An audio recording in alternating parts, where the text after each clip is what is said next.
Manolotra ny arahaba tompoko mbola mitoetra ny oram-baratra any amin'ny ilany atsinanana sy ny faritra avaratry Madagasikara ato anatin'ny 3 andro ho avy. Ho antsika ato amin'ny afovoantany kosa dia andrahoana mety arahana tandrifin-drahona indraindray. Raha mahakasika ny maripana kosa indray ary dia misongadina aloha ny fidinan'ny maripana ambany indrindra, izany hoe somary mangatsika aloha ny voamaraina ho antsika eto amin'ny afovoantany manomboka rahampitso. Raha tazantsika misary azava-mijanona-bolana ihany koa dia misy an'ity tangorin-drahona ity ato amin'ny ranomasimbe indianina izay raha masakaiky izy io, hitantsika ihany moa fivoarany amin'ny herinandro mitsidika io. Ndao jerena amin'ny antsimpiliany ary amin'ny vinany tetry ny andro amin'ny rahampitso maraina. Azo orana tandrifin-drahona ny aty amin'ny faritry Sava, Diana, ny Morotsiraka, ny faritry Sofia sy Boeny. Raha toa ka hanorana malefaka ny aty amin'ny faritra Atsinanana sy ny tendrony Atsinanan'ny Mangoro. Andrahoana na andrahoana mitsitokotoko amin'ny faritra avaratra miazo ny afovoantany sy ny tapany atsimo-nosy. Mety isy ihany moa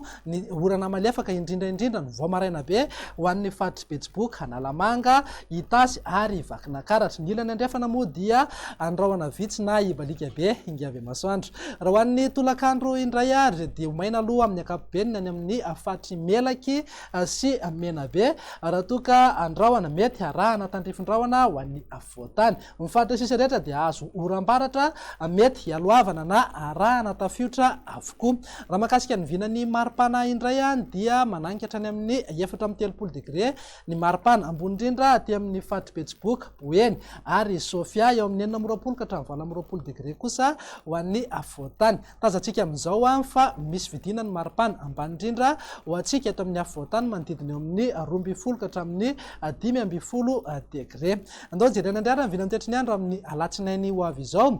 Saika mitoetra trany aloha ny oram-baratra aty amin'ny faritra avaratra sy Morotsiraka, Atsinanana ho an'ny afovoantany. Miazo amin'ny faritra avaratra andrefana iny moa dia andrahoana mety arahana tandrifin-drahona indrindrandrindra ny takariva na ny alina. Ny faritra sisa rehetra ny aty amin'ny tapany atsimo sy ny Morotsiraka andrefana kosa dia ho maina ny andro amin'ny ankapobeny. Raha ny vinany maripana dia tsy misy fiovana firy aloha fa manodidina amin'ny 430 degré aty amin'ny faritry Betsiboka, Boeny ary Sofia 420 ka hatramin'ny 420 degré ny maripana ambony indrindra ho an'ny afovoantany. Morotsiraka Atsinanana moa dia manodidina eo amin'ny 30 na 30 degré.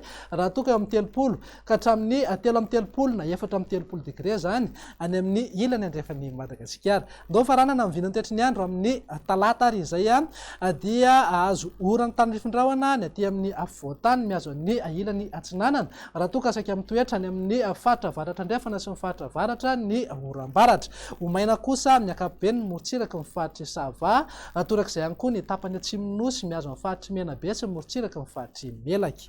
Raha mahakasika ny vinany maripana dia mananikatra any amin'ny 430 degré ny any amin'ny faritra avaratra andrefana sy aty amin'ny faritry Menabe, eo amin'ny 420 ka hatramin'ny 420 degré hatrany ho an'ny afovoantany. Dia izay indray ny vinany tetry ny andro ato anatin'ny 3 andro ho avy. Manome fotoananao ho amin'ny manaraka indray. Veloma tompoko.